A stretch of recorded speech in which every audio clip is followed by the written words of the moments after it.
Le défi abordé aujourd'hui est l'exactitude des pivots.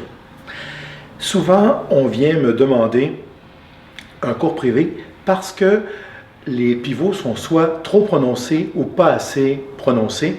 Et c'est drôle, mais on parle des deux rôles. Souvent, chez les gens qui guident, ça va être davantage pour les saccades arrière ou pour les moments qui requièrent une mobilité accrue. Et du côté des gens qui interprètent, ça va être davantage pour les ochos, les pivots ou les moments qui requièrent également des pivots. Or, on sait que, qu'on soit dans un rôle ou dans un autre, on fait exactement les mêmes mouvements. Peut-être pas en même temps.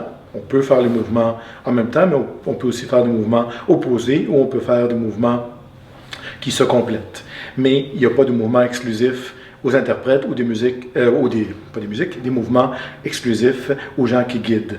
C'est exactement les mêmes mouvements et c'est ça qui fait la beauté du tango. Et c'est pour ça qu'il n'y a pas de technique pour homme ou technique pour femme. Il y a une technique fondamentale corporelle humaine.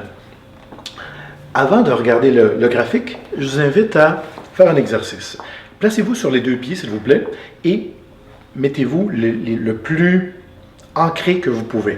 Donc, misez sur l'ancrage. Il n'y a personne qui peut vous déloger de là. Parfait. Et là, maintenant, à partir de ça, qu'est-ce que vous faites si vous voulez faire juste un twist? Allez-y, un twist. Donc, voyez-vous, on vient de se mettre sur la plante des pieds, n'est-ce pas?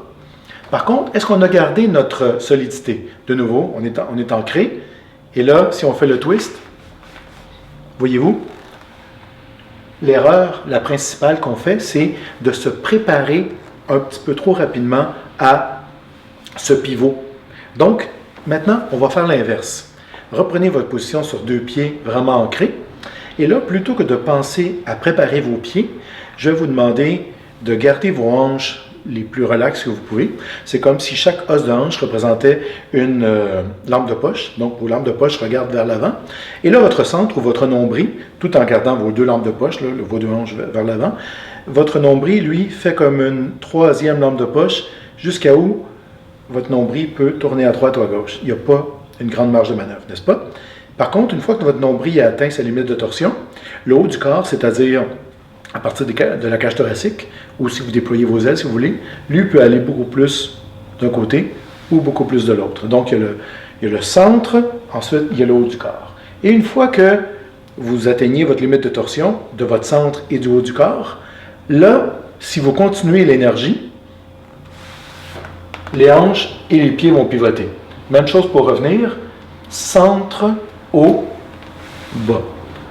Centre, haut, et ensuite les hanches et le reste. Avez-vous remarqué que je n'ai pas parlé des pieds?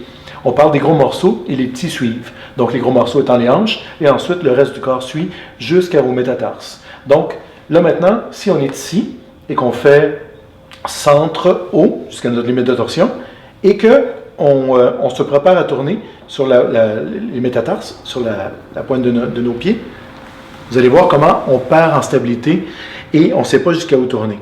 Donc, c'est souvent ça qui arrive, on se prépare un petit peu trop, plutôt que de rester comme ici dans l'hypothèse 2, avec les talons. Parce que ce qui arrive avec les talons, l'importance des talons, c'est qu'au moment où on commence la rotation, les talons, eux, s'assurent qu'on reste là. Ils permettent au reste du corps de faire la rotation, mais sans préparation. Parce que sinon, si on se met sur la pointe des pieds et que là, on tourne centre-haut, ça tourne en même temps, et là, ça commence à tourner avant même qu'on soit prêt. Alors que si on a les talons au sol, le centre, le haut peuvent aller jusqu'à leur limite de torsion, et là, le corps est assez intelligent pour relâcher ce qu'il faut sur le plan des talons. En fait, c'est très intelligent. On passe à travers les trois points de contact, c'est-à-dire métatarse interne, externe et talon. Dans un pivot, on va être capable d'utiliser pleinement tous nos points d'appui. Les trois points d'appui vont s'alterner de façon très organique et de façon optimale. Et c'est ça qui va nous permettre de rester en contact avec l'autre personne. Dernière clé à observer, c'est de respecter notre limite de torsion. De nouveau, on fait le même exercice, puis en passant, un pivot, c'est pas nécessairement sur un pied. On peut être sur deux pieds. Un pivot, c'est sur un même axe. Donc ici, on est en train de garder notre axe. Donc, on a stabilité.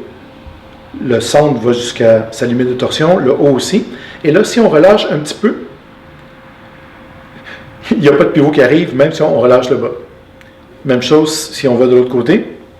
limite de torsion, si on revient à peine 1 mm, même si on relâche le bas, il n'y a pas de pivot qui arrive. Donc, il faut aller absolument jusqu'à sa limite de torsion. Et là, le reste arrive. Centre, haut, limite de torsion. Et qu'est-ce qui arrive si on dépasse notre limite de torsion? Donc, centre, haut, et là, on dépasse un petit peu. Même si on relâche le bas, ça ne pivotera pas.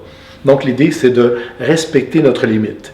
De nouveau, on vous invite à respecter le 3X. Commencez par explorer cette idée, d'être conscient de votre stabilité, de partir avec le centre, ensuite le haut du corps ou les ailes, si on veut, et ensuite libérer le bas du corps. Commencez par explorer, ensuite exagérer, jusqu'à temps de trouver l'exactitude du mouvement, et vous m'en donnerez des nouvelles.